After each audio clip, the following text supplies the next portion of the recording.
is the Big O Show. This is the Big O Show. All right, here we go. Inside the paint, Ira Winderman, Clay Ferraro along for the ride with you guys. And that's how you start up a series, Ira. That was a lot of fun last night. And I know you were out there. I was actually on Panthers duty at FLA Live Arena, but I had the game up on the tablet, and I was watching it the whole time.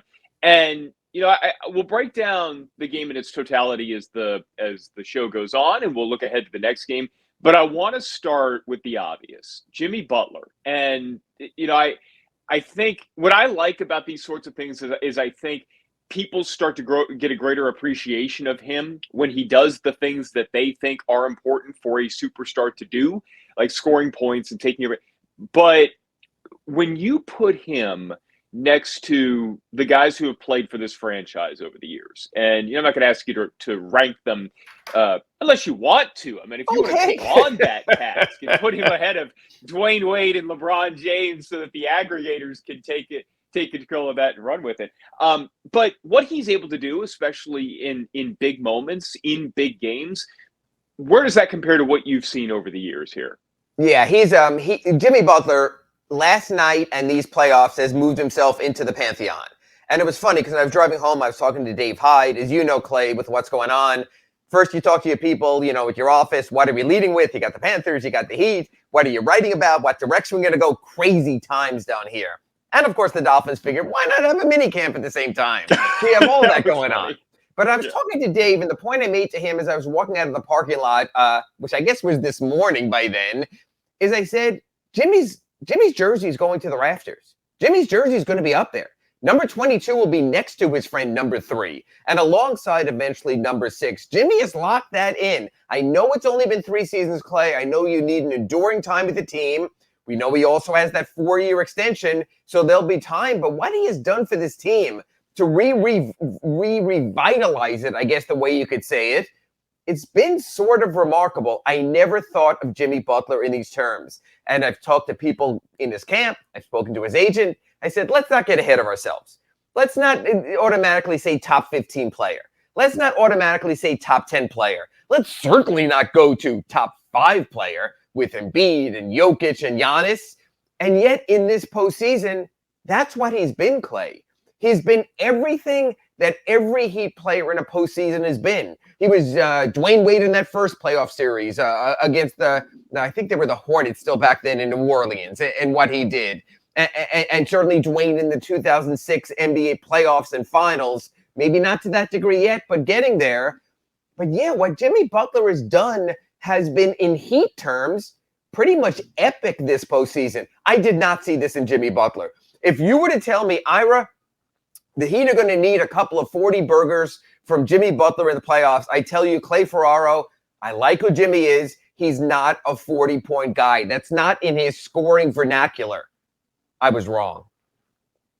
He was impressive. And what I like about it is nothing that he ever does is forced. And I think that there's this, let me take that back. I think sometimes he can force not shooting. Sometimes he can force things when it looks like he should be, especially in the regular season. Or force 3-pointers at some times. I think those are the 2 areas when you mentioned force, that's where I went to immediately.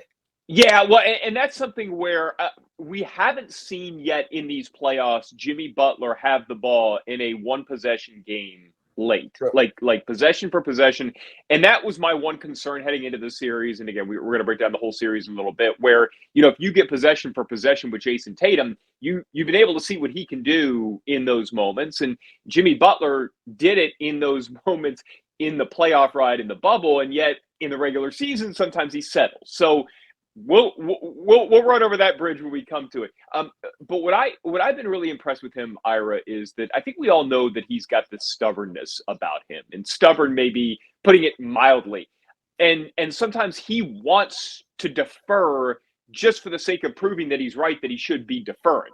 But in these last few playoff series, the defense has dictated that other teams are more concerned about Jimmy Butler passing and getting his teammates to go off than they are about him. So now, it doesn't mean they want him to go out there and score 40, but what they are taking away is what they know he typically wants to do, which is make the right pass and set up a teammate. They basically said, we don't think you can go out there and score 40 and beat us. And he's proven them wrong over and over again. And to me, Ira, I just think that for him to be able to sense that and take over, I've been blown away. You know, I always do this sort of meter here, and I have these two endpoints, Clay. I have, you can be a Michael or you can be a Magic. A Michael wants to get all the points, wants to get every point. Every game a Michael goes out there, it's a 50, let's say a 40-point possibility. A Magic wants to fill the box score, sometimes at the cost of getting points on the board. I think at times that Jimmy has wanted to be a Magic a little bit more. Get the rebounds, get the assists, get the steals, get the blocks, get everything across the board. I think this Heat team has required him to be a Michael a little bit more of a Jordan than a Johnson. And I think that's what you're seeing. The great ones do that, Clay, in any sport. They take measure of the moment and they see what's necessary. You were a child. You were in diapers then when Magic played center against the 76ers and had his moment there when they had their injuries. But that's what these guys do, is they can morph into the moment. We've seen that throughout these playoffs. Jimmy Butler has morphed into the moment, from defensive pest to offensive impresario and everything in between.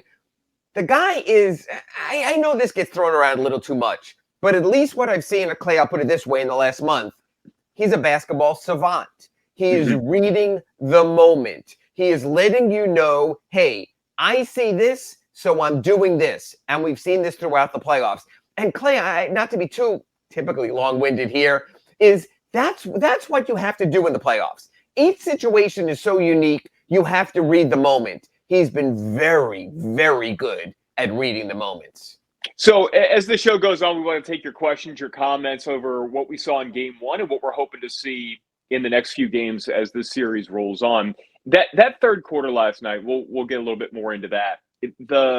What I found really impressive about it was the first half, Ira, it felt like, and the Heat kind of hinted at this, even though they wouldn't say it directly, they were caught off guard by the Celtics' physicality.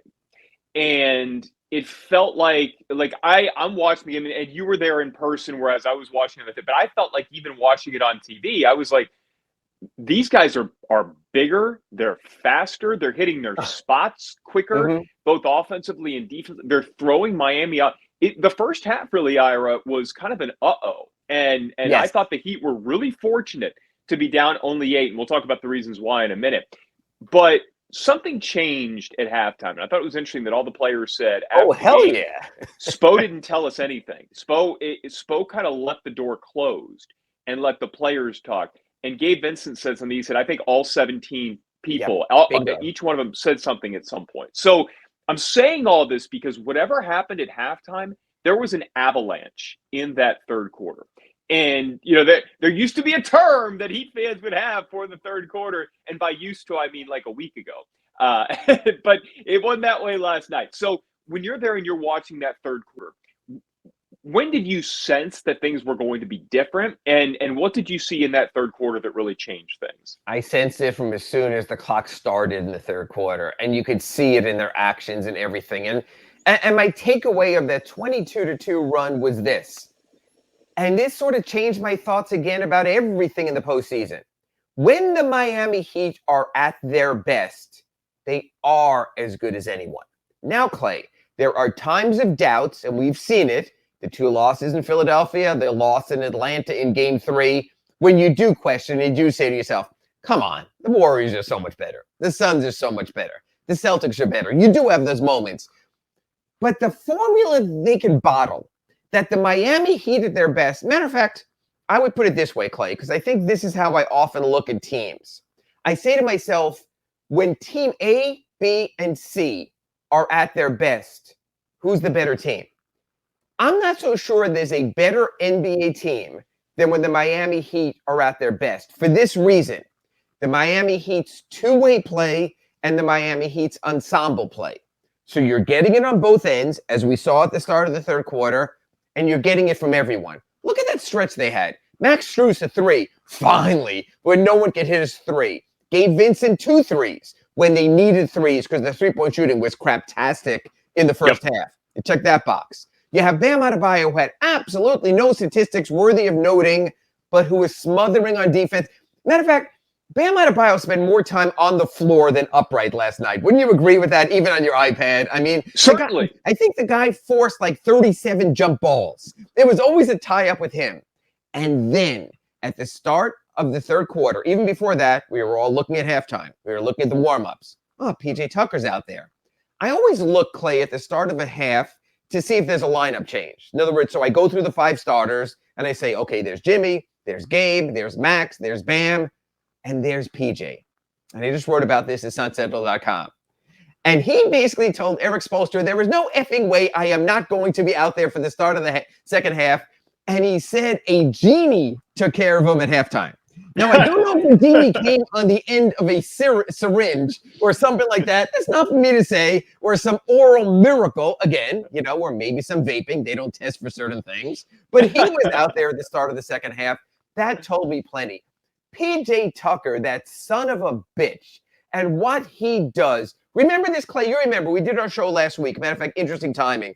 Remember how Joel Embiid said, we need a PJ Tucker? We need someone like that. He basically called all of his teammates soft because they weren't PJ Tucker. So honestly, when you're asking Ira Winderman, third person, what he was thinking when the second half started, it was, wow, PJ's out there.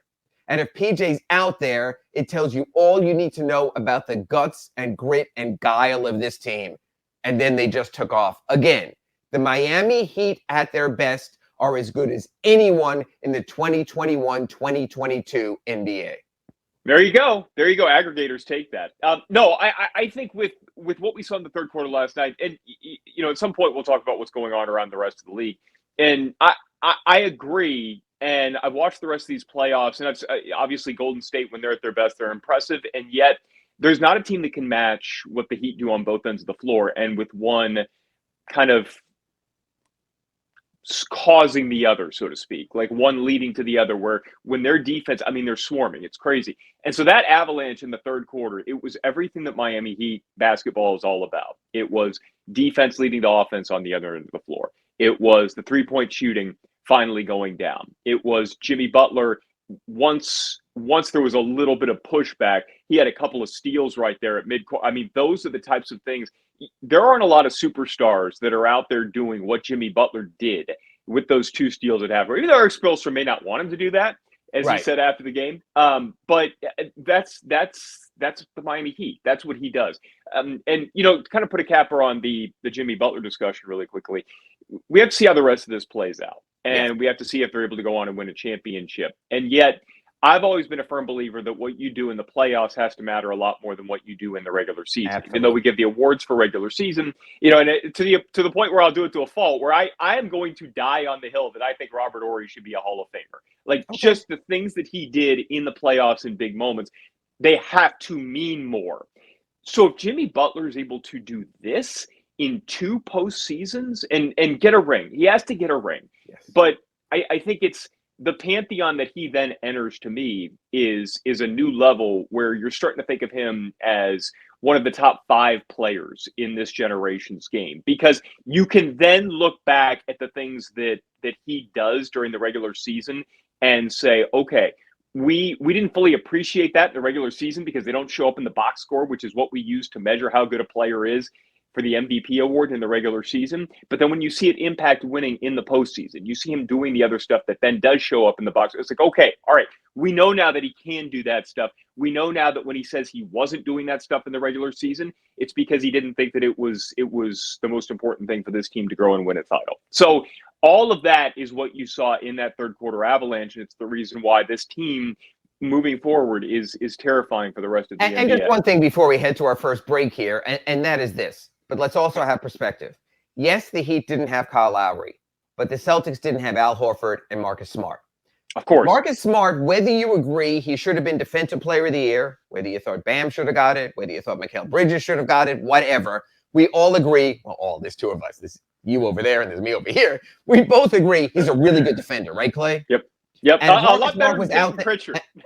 Yeah, even Bam might not, but we do. If Marcus Smart was out there, it probably would have, or probably almost certainly would have been tougher on Jimmy Butler. So for as much as you can enjoy the third quarter, for as much as you can enjoy Jimmy Butler's 41, if Marcus Smart can get back from that midfoot sprain, that's going to change a lot. So again, remember Eric Spoelstra told us this in the previous two series. Series take on different lives of their own as they go along.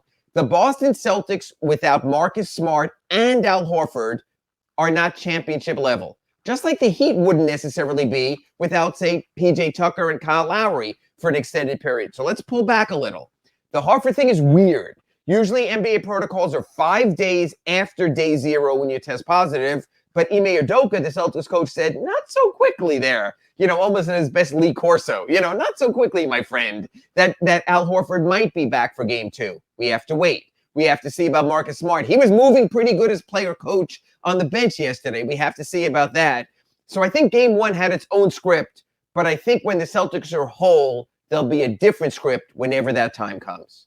Certainly. And I think the flip side of that is that the Heat won't be caught off guard in the first half like they were in game 1. And so there are so many things that are going to change. And I think your point pointing back to what Spo said about the series taking on different iterations, different lifespans is a good one, in that you're going to have to flush this one, put it to bed, because you can imagine that Boston's going to come up with something different to slow down the Heat next series. But I also think that there are a few things that we started to see last night that I think could play out in the Heat's favor as the series goes on. We'll talk about that. Plus the guy who is not getting enough love this morning. That's next here on Inside the Paint.